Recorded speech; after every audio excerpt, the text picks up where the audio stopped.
सर्दियों की सबसे ठंडी रात थी। गांव भैरवपुर कोहरे से ढका हुआ था। हवा इतनी ठंडी कि सांस बाहर निकलते ही धुएं में बदल जाती थी। चारों ओर सन्नाटा था, बस कहीं दूर से कुत्ते की धीमी भौंक और किसी पेड़ से ओस टपकने की तप तप आवाज। उस रात गांव के बुजुर्ग भोला दास अपनी चौकी पर बैठे थे। अचानक उन्होंने देखा नदी के किनारे एक सफेद साया हिल रहा है। लंबे खुले बाल, सफेद कपड़े और ठंडी हवा में वो धीरे धीरे चल रही थी। भोला दास का दिल तेज धड़कने लगा। उन्होंने कांपती आवाज में कहा, वो वही है, धुंध वाली औरत। और अगले दिन से पूरे गांव में डर फैल गया। अफवाहों की शुरुआत गांव के चौराहे पर सब बातें करने लगे। कोई बोला वो चुड़ैल है, रात को जो उसे देखता है उसकी तबीयत बिगड़ जाती है। दूसरा बोला उसकी आंखें लाल हैं और पैरों के निशान उल्टे पड़ते हैं। और धीरे धीरे गांव के लोग शाम होते ही दरवाजे बंद करने लगे। यहां तक कि बच्चे भी कहानियां सुनते सुनते सिहर उठते। गांव की औरतें कपड़े सुखाने भी डरने लगी। जो कोई रात में बाहर निकलता वो कहता, हवा में एक अजीब गंध है, जैसे कोई पुरानी अगरबत्ती जल रही हो। गांव में एक 13 साल का लड़का था, गोपाल। शरारती लेकिन दिल का साफ। उसे अजीब चीजों की तह तक जाना बहुत पसंद था। वो हर रात अपने दादा के पास बैठता और पूछता, दादाजी क्या सच में चुड़ैल होती है? दादा बोले, बेटा मैं तो मानता हूं कि जहां डर होता है वहां इंसान की समझ बंद हो जाती है। गोपाल मुस्कुराया, तो फिर मैं जाकर देखूंगा कि सच्चाई क्या है। दादा हंसे, देखना बेटा, सच्चाई कभी कभी कोहरे से भी गहरी होती है। 3 दिन बाद अमावस्या की रात थी। आसमान में चांद नहीं था, बस धुंध और ठंडी हवा। गोपाल ने अपने पिता का पुराना कोट पहना, जेब में लालटेन रखी और अपने कुत्ते मोटू को साथ लिया। घर से निकलते समय माँ ने पूछा, कहाँ जा रहे हो इतनी रात को? गोपाल बोला, बस जरा मंदिर तक जा रहा हूँ माँ, दादा के लिए दिया जलाने। माँ ने सिर हिलाया, जल्दी लौट आना, ठंड बढ़ रही है। रात के 12 बजने वाले थे। गोपाल गांव की गलियों से धीरे धीरे निकला। बस कहीं कहीं दियों की हल्की लौ जल रही थी। पेड़ों से गिरती ओस उसकी लालटेन पर जम रही थी। मोटू कभी कभी रुककर भौंकता, भौं भौं। गोपाल फुसफुसाया, श्श, मोटू शांत रहो। धीरे धीरे वो नदी के किनारे पहुंचा। ठंडी हवा उसके कानों में सिट्टी बजा रही थी।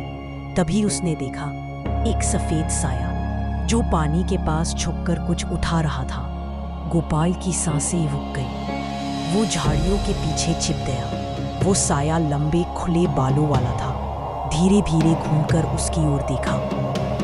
गोपाल को ऐसा लगा जैसे उसकी आंखें चमक रही हो, लाल नहीं लेकिन ठंडी बर्फ जैसी चमक। मोटू धीरे से कर्राया।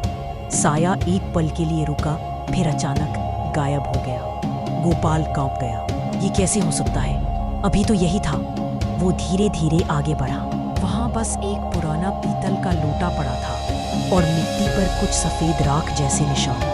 अगली सुबह गांव में हड़कंप मच गया। भोला दास फिर बोले, देखा, चुड़ैल फिर आई थी, उसने निशान छोड़े हैं। पर गोपाल चुप रहा। उसकी दादी ने एक बार कहा था, नदी किनारे पहले एक मंदिर था जहां एक औरत पूजा करती थी।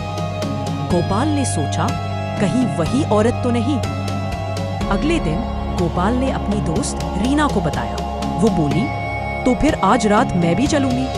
गोपाल हंसा, तू डर जाएगी। रीना बोली, अकेला गया तो सच बताएगा नहीं। रात फिर आई और वो दोनों चुपचाप निकल पड़े। इस बार दोनों ने लालटेन की जगह मिट्टी का दिया लिया ताकि हवा में लौ डोले नहीं। रात के 12 बजे जब वो नदी पहुंचे तो हवा पहले से भी ठंडी थी। पानी की सतह पर धुंध तैर रही थी। अचानक उन्होंने देखा वही सफेद साया, हाथ में वही लोटा था और कुछ मंत्र जैसे शब्द बुदबुदा रहा था। गोपाल फुसफुसाया, यही है वो। रीना डर से कांप गई, चल वापस चले। पर तभी वो साया बोला, कौन है वहां? दोनों डर से चुप। फिर वो औरत धीरे धीरे उनकी ओर चली। चेहरा दिखा और वो थी जानकी अम्मा। जानकी अम्मा बोली, बच्चे तुम यहाँ क्या कर रहे हो? गोपाल बोला, सब कहते हैं चुड़ैल घूमती है और हमने आपको देखा। अम्मा, अरे मैं तो मंदिर की सफाई करती हूँ। यहाँ पहले देवी का छोटा मंदिर था, हर साल मैं वहीं पानी भरकर पूजा करती हूँ ताकि गांव को ठंडी बीमारियां न लगे। रीना बोली, तो आप रात में क्यों आती है? अम्मा ने कहा, क्योंकि दिन में खेत का काम होता है और ये नदी सिर्फ रात में शांत रहती है। गोपाल की आंखों में राहत थी। वो समझ गया कि जो डर सबको था वो बस गलतफहमी थी। अगले दिन जब गांव को सच्चाई पता चली तो सब हैरान रह गए। भोला दास बोले, हम तो डर डर के रातें काट रहे थे और अम्मा तो पूजा कर रही थी। गांव वालों ने अम्मा को धन्यवाद कहा और उसी दिन से तय किया गया, हर साल अमावस्या की रात को धुंध पूजा मनाई जाएगी। उस रात सब गांव वाले मिलकर दीप जलाते, गरीबों को कंबल बांटते और मंदिर में गरम चाय बांटते। गोपाल ने नदी के किनारे आखिरी बार देखा। अब वहां कोई धुंध वाली चुड़ैल नहीं थी, बस धूप में चमकता पानी और शांत हवा। वो मुस्कुराया।